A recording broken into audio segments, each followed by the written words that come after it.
Hey guys, welcome to week 8 of PSHS 6240 here at George Washington University. Just a couple of announcements. Job talk, as I mentioned, I'll send out a Zoom link this week, but it'll be at 9 p.m. this Thursday, 9 p.m. Eastern Standard Time.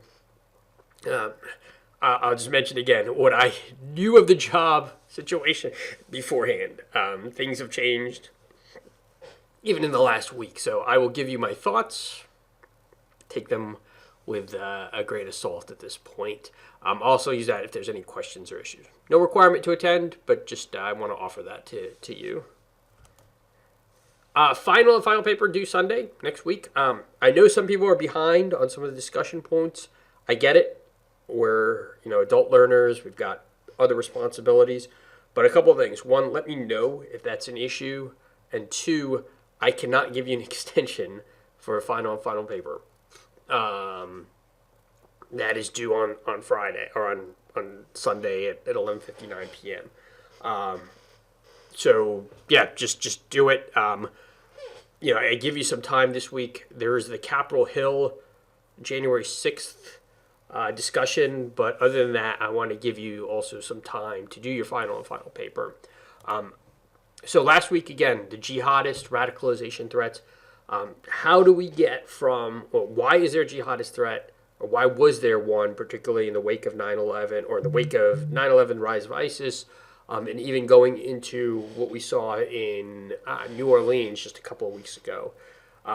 Why is that? Why do you become radicalized? Why do people go down that level when seemingly they have a middle-class lifestyle? And you discussed it, good discussions. But just consider that the radicalization cycle for future cases. And then the right-wing threat. Why has this evolved, or why did this happen? How has this evolved? What are we seeing in the future? And I think my lectures give it. The Oklahoma City documentary also talks about the history of it. And then the CSIS talked about the future, why we're seeing it now. And will we see it in the future? Again, I'll let you decide. For week 8, January 6th, one person thought that the video didn't work. I checked it, it does. But that's the lecture is a video of what happened on January 6th, what were the failures.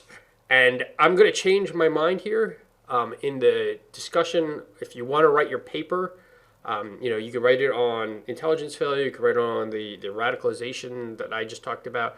But I don't have it there, but I'll give you a third topic if you want to write your paper on.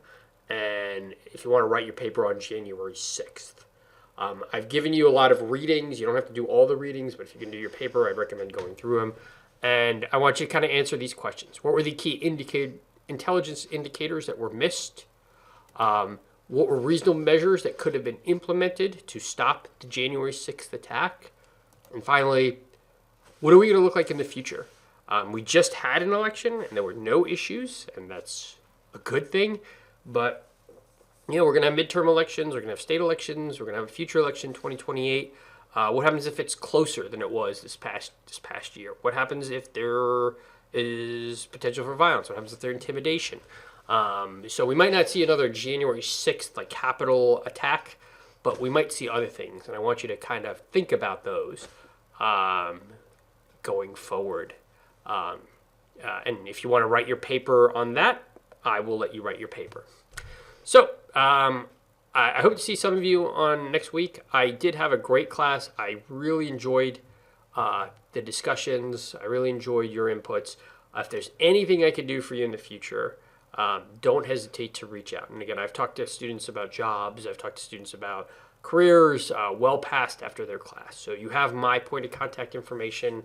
Feel free to link in with me, and I look forward to working with you in some future capacity.